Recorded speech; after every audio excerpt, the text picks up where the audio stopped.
Hello दोस्तों। तो कैसे हैं आप। एक बार फिर से हम उपस्थित हैं ज्योग्राफी पढ़ने के लिए।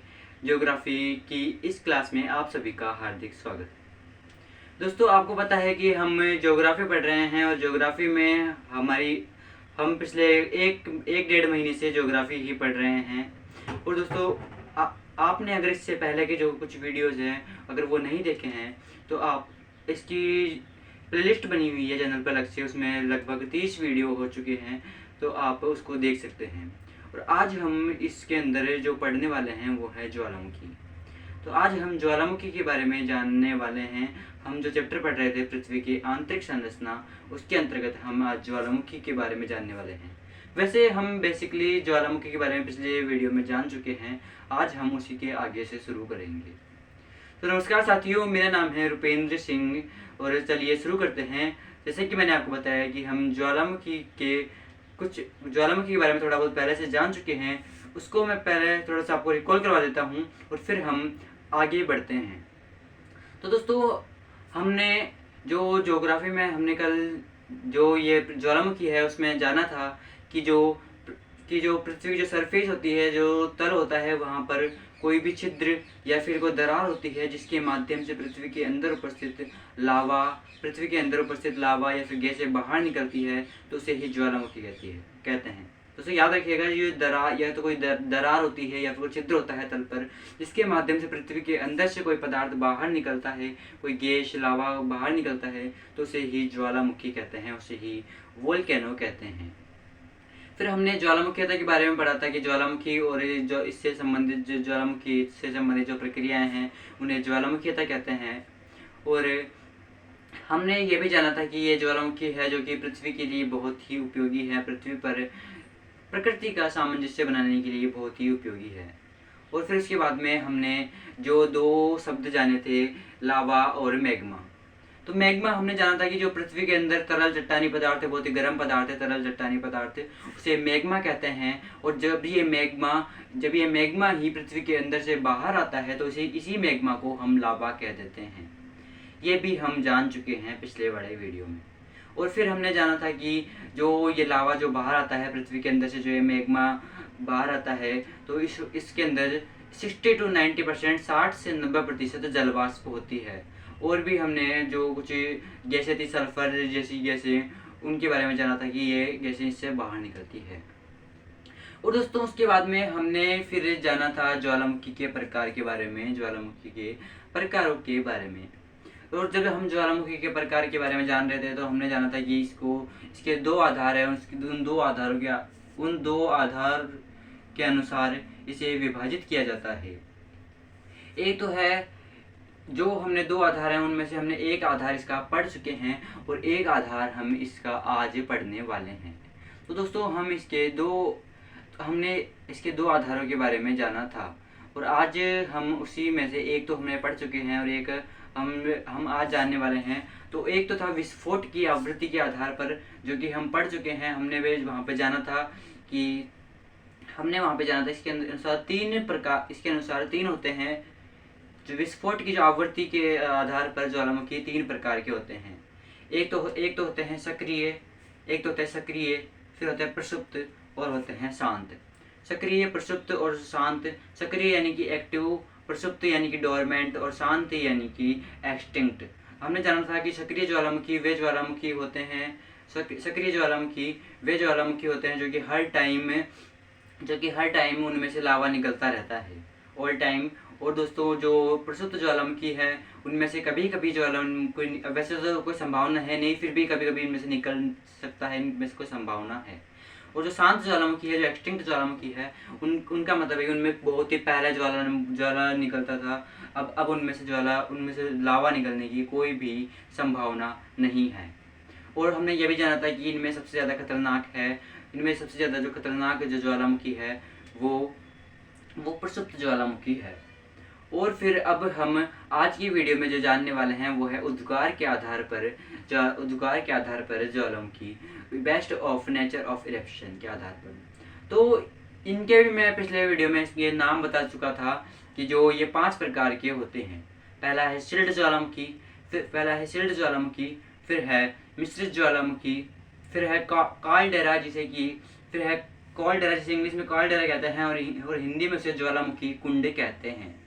फिर है कालडेरा, फिर है बेसाल्ट प्रवाह क्षेत्र, और फिर है अंतिम जो पांचवा है वो है मध्य महासागरीय घटक। तो दोस्तों आज हम इनके बारे में जानने वाले हैं।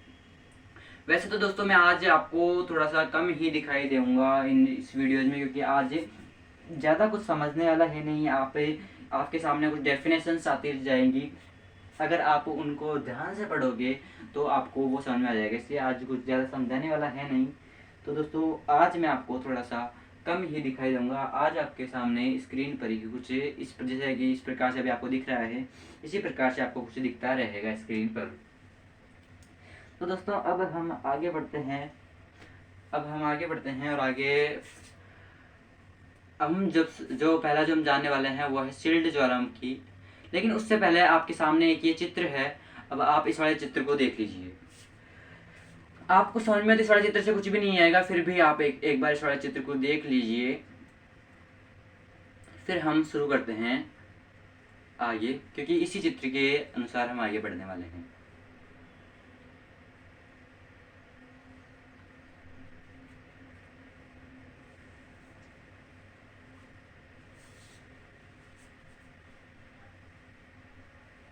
तो दोस्तों अब हम आगे बढ़ते हैं और आगे हम जान लेते हैं जो शील्ड ज्वालामुखी है उसके बारे में। तो दोस्तों जो शील्ड ज्वालामुखी है वो बेसाल्ट लावा से निर्मित होते हैं। बेसाल्ट लावा से निर्मित निम्न ढाल वाले ज्वालामुखी, जिनका ढाल निम्न होता है, जैसे कि अब आप उस वाले चित्र भी आपके सामने आ जाएगा इधर। और जो ये क्या है कि जो बेसाल्ट लावा से निर्मित निम्न ढाल वाले, कम ढाल वाले ज्वालामुखी होते हैं, ये जो शील्ड ज्वालामुखी होते हैं वो। और इनकी जो एग्जाम्पल है वो है हवाई द्वीप के ज्वालामुखी। और मैं हवाई द्वीप की लोकेशन आपको मैप में बता चुका हूँ, और अगर आपको वो लोकेशन नहीं पता है तो मैं आपको अभी थोड़ी देर बाद में वो चित्र आ जाएगा, उसमें आपको ये लोकेशन बता दूंगा। और दोस्तों इनकी जो विशेषताएं हैं वो है कि दूसरे सबसे विशाल ज्वालामुखी है, सेकंड लार्जेस्ट वोल्केनो है ये। तो दोस्तों ये दूसरे सबसे बड़े विशाल ज्वालामुखी है। और जो पहला जो सबसे बड़े जो फर्स्ट है वो है बेसाल्ट प्रवाह वाले, वो हम आगे जानने वाले हैं। और इनमें से जो लावा होता है वो फव्वारे के रूप में बाहर निकलता है, ऐसे फव्वारे के रूप में बाहर निकलता है इनमें से लावा।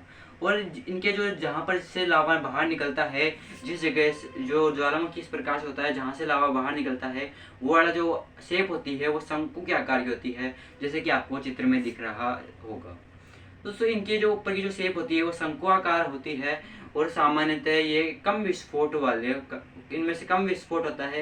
लेकिन जो ऊपरी जो हिस्सा है, जो नालीनुमा जो हिस्सा है, ऊपर शंकु आकार जो हिस्सा है, अगर उसमें पानी चल जाए किसी प्रकार से, मान लीजिए बारिश आती है तो किसी प्रकार से पानी चल जाता है इसके अंदर से, तो पानी अंदर जाके क्रिया कर लेता है, जिसके परिणाम स्वरूप इनके अंदर जाने से विस्फोट हो सकता है। तो दोस्तों इस प्रकार से इनके अंदर विस्फोट होता है। और अब हम जान लेते हैं जो अगला जो ज्वालामुखी है वो है मिश्रित ज्वालामुखी। तो दोस्तों अब हमें मिश्रित ज्वालामुखी के, ये आपके सामने आ चुका है शील्ड ज्वालामुखी, ये आप देख रहे हो। ये शील्ड ज्वालामुखी, पहले आप इसकी चित्र देख लीजिए किस प्रकार से के इसका चित्र है, किस प्रकार से ये आपके सामने। एक तरफ तो ये देख सकते हो इसके अंदर बीच में शंकु आकार आकृति है, ऊपर से बिल्कुल शंकु आकार आकृति है ये, इसलिए इसको शील्ड ज्वालामुखी कहते हैं। अब हम आगे बढ़ते हैं। ये जैसे कि मैंने आपको कहा था कि ये जो हवाई द्वीप वाला जो एरिया है वो आप मैप में यहाँ पे देख सकते हो कि ये वाला एरिया है जो हवाई द्वीप के ज्वालामुखी यहाँ पर है, जहाँ पे शील्ड ज्वालामुखी पाए जाते हैं। और दोस्तों अब हम आगे बढ़ते हैं, आप इसको देख लीजिए पहले। और ये एक और ये मैप है, इसमें आप देख सकते हो कि जो कौन से जो शील्ड ज्वालामुखी है, उनमें शील्ड ज्वालामुखी से जैसे कि मैंने आपको पिछले वीडियो में बताया था कि प्रसुप्त ज्वालामुखी, सक्रिय ज्वालामुखी और शांत ज्वालामुखी। तो दोस्तों इस वाले मैप में आप देख सकते हो जो शांत जो ज्वालामुखी थे वो वाले ज्वालामुखी से देख सकते हो आप कि जो एक तो ये कवाईकिनी ज्वालामुखी है, जो कवाईकिनी ज्वालामुखी है, कोनाहुआनुई ज्वालामुखी, दोस्तों इनके नाम ऐसे ही हैं। ये हलियाकाला, कोहाला, मोनाकिया, मोनालोआ, ये सब की सब ज्वालामुखी है। होलालाई, तो ये सब ज्वालामुखी है जो कि शांत ज्वालामुखी है।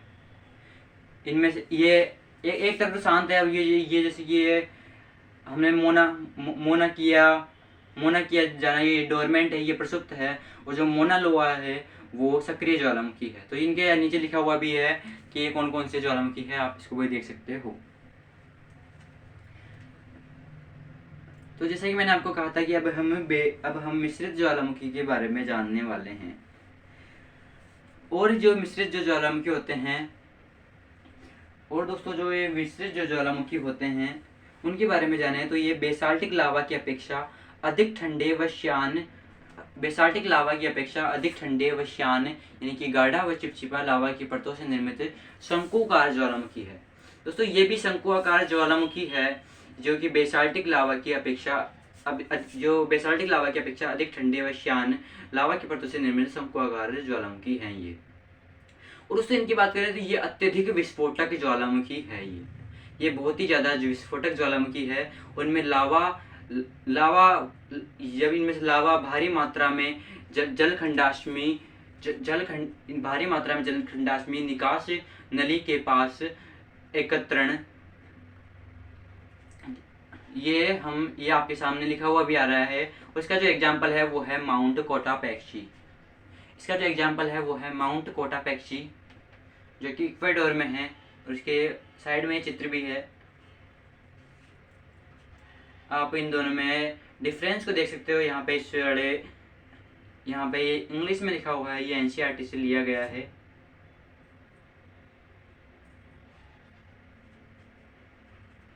आप इसे यहाँ पे देख सकते हो।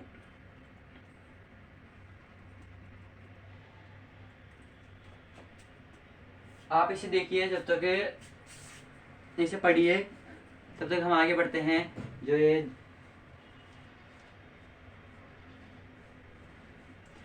ज्वालामुखी कुंड है उसके बारे में जानते हैं। तो दोस्तों अब हम जान लेते हैं ज्वालामुखी कुंड के बारे में, जिसे इंग्लिश में कालडेरा कहते हैं। ज्वालामुखी कुंड तो बहुत ही कम लोग जानते हैं सारे नाम को, तो इसे ज़्यादातर कालडेरा नाम से जाना जाता है। तो दोस्तों ये कालडेरा जो होता है, जो सबसे अधिक विस्फोटक ज्वालामुखी होता है, ये सबसे अधिक विस्फोटक ज्वालामुखी होता है। और दोस्तों इतना ज़्यादा विस्फोटक होता है कि ये जब इनमें विस्फोट होता है तो तब ये ऊंचा ढांचा नहीं बनाते हैं। ये ऊंचा ढांचा बनाने के बजाय नीचे धंस जाते हैं। तो इतना ज़्यादा ये विस्फोटक है कि जब ये इसमें विस्फोट होता है तो ये ऊंचा ढांचा नहीं बनाते हैं, जैसे कि सामान्यतः ज्वालामुखी ऊंचा ढांचा बनाते हैं। ये इतना ज़्यादा विस्फोटक है कि ये विस्फोट होने के दौरान नीचे धंस जाते हैं ये, जिसके कारण से जो धसे हुए जो धसे हुए जो गर्त हैं, जो धसे हुए जो गड्ढे हैं, वो ज्वालामुखी कुंड कहलाते हैं। और उन्हें जो धसे हुए जो गड्ढे होते हैं उन्हें कालडेरा कहते हैं। दोस्तों उन्हें ही कालडेरा कहते हैं। और इन्हें लावा प्रदान करने वाले मैग्मा के जो भंडार होते हैं वो इनके पास में होते हैं। तो जैसे कि अंदर धस जाएंगे तो पृथ्वी के अंदर ही होता है लावा, तो ये इनके पास में होते हैं। इन्हें लावा प्रदान करने वाले जो मैग्मा के भंडार होते हैं वो इनमें बहुत ही ज़्यादा लावा होता है। ये बहुत ही विशाल होते हैं, बहुत बड़े बड़े होते हैं। ये भी आपके सामने प्रस्तुत है, अब आप इसे भी देख सकते हो। इसे भी आप देख सकते हो। और दोस्तों अब हम आगे बढ़ते हैं। और अब आपको ये बता देता हूँ, ये जो कालडेरा है, ये जो कालडेरा है उसका आपके सामने यहाँ पर एक चित्र भी आ रहा होगा। आप यहाँ पे देख सकते हो कि आपके सामने यहाँ पर एक कालडेरा का चित्र भी आ रहा होगा कि किस प्रकार से कालडेरा है। इसके अंदर से देख सकते हो कि किस प्रकार से ये कितना विशाल है, ये आप इसे देख सकते हो कि। और अब हम आगे बढ़ते हैं। जो हमारा जो चौथा टाइप है इसका ज्वालामुखी के प्रकार में इसका, तो वो है बेसाल्ट प्रवाह क्षेत्र। बेसाल्ट प्रवाह क्षेत्र है जो कि इसका चौथा टाइप है। और ये जो ज्वालामुखी से जो निकलने वाला जो तरल लावा है, तरल लावा से निर्मित क्षेत्र होते हैं। ये ज्वालामुखी से जो निकलता है तरल लावा, उससे निर्मित क्षेत्र होते हैं ये। उनका जो विस्तार है वो कुछ किलोमीटर से लेकर हजारों वर्ग किलोमीटर तक का होता है इनका विस्तार। और इसका एग्जाम्पल देखिए तो जो भारत का दक्कन का पठार है, जो कि महाराष्ट्र में स्थित है, वो बेसाल्ट प्रवाह क्षेत्र का उदाहरण है, बेसाल्ट प्रवाह क्षेत्र वाले ज्वालामुखी का उदाहरण है। और दोस्तों ये भी आपके सामने चित्र में दिखा हुआ है, ये जो ग्रीन वाला जो एरिया है वो इसी का ही एरिया है। अब हम आज के अंतिम टॉपिक को जान लेते हैं। वैसे तो ये क्लास थोड़ी बड़ी करने वाले थे, लेकिन कुछ इसको आज हम यहीं पे ख़त्म करेंगे और फिर अगले वीडियो में जानेंगे थोड़ा सा इसके आगे के बारे में, प्रमुख इस बनने वाली स्थलाकृतियों के बारे में। तो अब हम आगे बढ़ते हैं और जो ये मध्य महासागरीय कटक ज्वालामुखी है उसे जान लेते हैं। जो ये मध्य महासागरीय कटक ज्वालामुखी है उसे, तो जो ये मध्य महासागरीय कटक ज्वालामुखी है दोस्तों, ये जो मध्य महासागरीय कटक ज्वालामुखी है, इसके जैसे कि नाम से स्पष्ट है, इनका जो उद्गार है, इन ज्वालामुखियों का जो जहाँ पे ये उत्पन्न होते हैं तो ये महासागरों में उत्पन्न होते हैं। इसके नाम से उत्पन्न है मध्य महासागरीय कटक ज्वालामुखी, यानी कि मध्य में महासागर के। तो ये ज्वालामुखी तो ये समुद्र में उत्पन्न होते हैं, इनका लगातार उद्गार होता रहता है, ये लगातार इनमें से उद्गार होता रहता है, लगातार ये इनमें से लावा निकलता रहता है। तो ये है, और फिर ये मध्य महासागरीय कटक ज्वालामुखी है, ये एक श्रृंखला के रूप में पाए जाते हैं जो कि 70,000 किलोमीटर से अधिक लंबी है, जो सभी महासागरीय बेसिनों में फैली है। यह भी आपके सामने दिख रहा है आपको। और दोस्तों ये आपके सामने अब एक और चित्र है, अब आप इसे देख सकते हो कि यहाँ पर जो ये अलग अलग जो कटक हैं पृथ्वी पर वो दिए गए हैं। ये बीच में देख सकते हो मिड अटलांटिक रिज, यानी कि मध्य अटलांटिक कटक, ये central Indian ridge, south West Indian ridge यानी होता है कटक। तो दोस्तों ये आपके सामने ये चित्र भी दिया हुआ है, आप इसे भी देख सकते हो। और दोस्तों हम अगले वीडियो में जानने वाले हैं ज्वालामुखी के जो प्रमुख स्थलाकृतियाँ हैं उनके बारे में।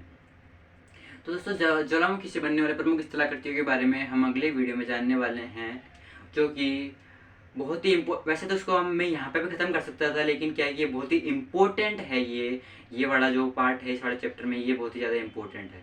तो इसको हम अगले वाले क्लास में पूरा करेंगे।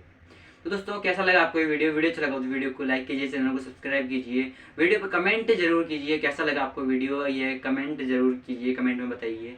और उससे छोटे वीडियो को ज़्यादा से ज़्यादा शेयर कीजिए, क्योंकि आपको छोटे वीडियो को ज़्यादा से ज़्यादा शेयर करना है। चैनल को सब्सक्राइब करना मत भूलना। मिलते हैं अगले वीडियो में, तब तक के लिए थैंक यू।